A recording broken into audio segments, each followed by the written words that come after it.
What is up, YouTube? It's Kingfisher745, and today we have the first of our, I guess we could call it a general release, Age of Ultron Avengers costume. It's for none other than the leader himself, Captain America. And this alternate costume comes in both Generalist for 48 CP and Tactician, which we'll look at in just a moment. First of all, let's look at this alternate costume's passives.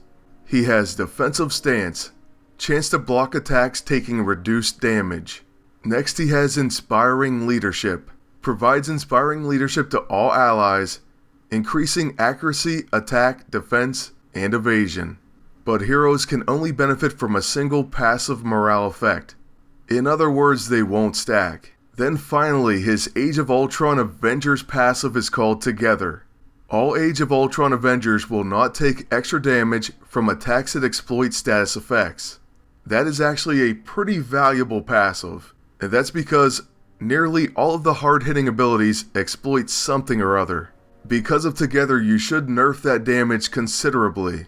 And not only that, damage taken from dots are also reduced.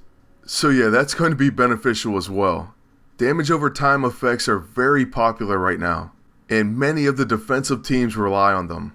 So far I like it, but there is more. First though, let me go ahead and buy the Generalist for 48 CP. Honestly, if you were to ask me which class should you get, I would first say both, and then after that I would probably go with Generalist first, just to have a different class option. Also, you have until May 15th, so you do have some time to farm.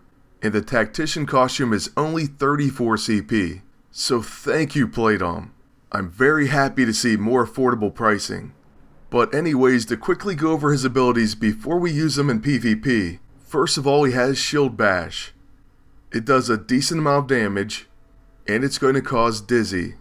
The enemy's accuracy will be reduced by 25%. Next, of course, is Leading Strike, and it's going to cause Target Focus. Increases damage taken by the next single target attack. This may work out pretty well with Hawkeye and is knocked and loaded EISO. But you will also have to worry about Hugin's Eye. That is because this is an unarmed melee attack. But quickly moving on to his level 6, it is an AoE attack, and it causes Lock-On, taking additional damage from ranged attacks. Then finally, the best ability that this costume has to offer, a quick action Shield Guard. So that's right, it's going to give him Shield Guard as a quick action, then he'll protect allies from single target or area attacks. He will also counter attacks with Shield Bash, so not bad at all. Because of this and the fact that I really want Shield Guard on him from the start, we're going to use his Leading and Powered ISO 8. You can farm that in Season 2, Chapter 6, Mission 1. And it's going to grant Captain America the first Avenger. He will attempt to go first in combat. This will work the majority of the time. However, Quicksilver may go before you. And since we have the Tactician costume unlocked, we're going to go ahead and equip that one first. But just before we begin that PvP match, there is one more new item that I want to show you. If you go to the store right now, in the character specific EISO section, you will find the Captain's Courage and Powered ISO 8. It expires May 15th and costs 30 gold, but it's going to grant your agent Captain's Courage. With this, your agent will not take extra damage from attacks that exploit status effects. Also, damage taken from damage over time effects are reduced. And like I said before, this is pretty powerful as far as reducing some of those really high damage attacks. And it could go quite a long way to making your agent even more hardy. So you may want to consider getting it. And one other thing, I thought it was pretty cool how they said, Hero Agent Fisher. Now I wish it showed up like that for all of you, but I know yours shows up as your agent name and so on. Maybe one day I'll have my own EISO, but for now, this'll do. Now moving on to a PvP match, just to get an early look at this new costume. For this battle, we are using the Hulkbuster Iron Man. And I will say this team was pretty fun to use, but I think I preferred Captain America and Hulk. So yes, I did use that team up as well, and it will be in a video this coming week. For now, we are facing a tough matchup in Quicksilver and Star-Lord. Unfortunately, Captain America didn't get to go first because of Quicksilver. but he still got to go second, so we did use Shield Guard, followed by a Shield Bash on the enemy agent.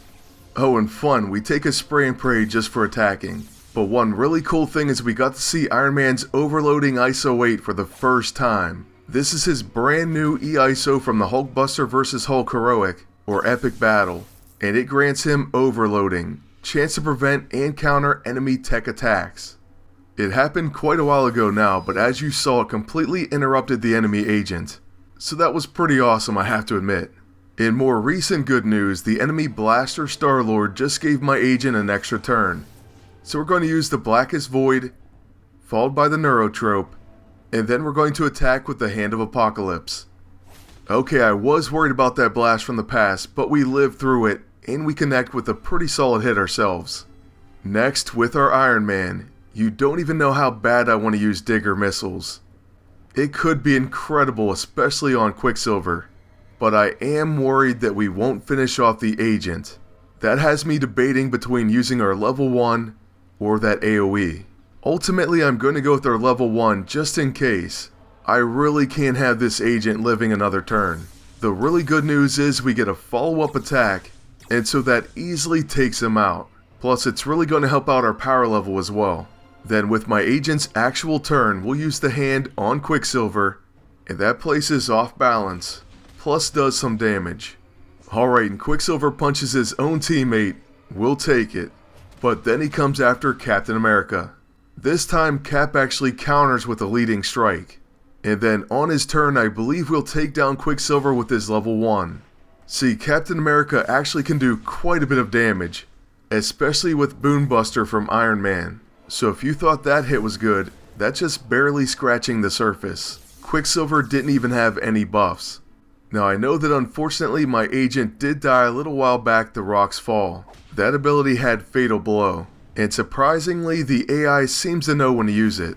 But the Age of Ultron Avengers are going to have no problems taking down Star-Lord. Just for fun I wanted to call in the Hulkbuster, and we're going to use something different, going with Penetrator Rockets. So he fires it multiple times, and now we'll probably finish it with Captain America. Just in case, first we'll use Shield Guard, then a leading strike. And it doesn't kill him, but the dots do. That's going to bring us to the end of our first look at this costume, but there's going to be plenty more to come. In fact, I'm going to start an Age of Ultron playlist, and in that I'm going to put any PvP battle or review that includes any of the new costumes. So they'll all be in one place. Make sure you check it out, and please like, comment, and subscribe. Thank you all for watching, and until next time, good luck, and take care.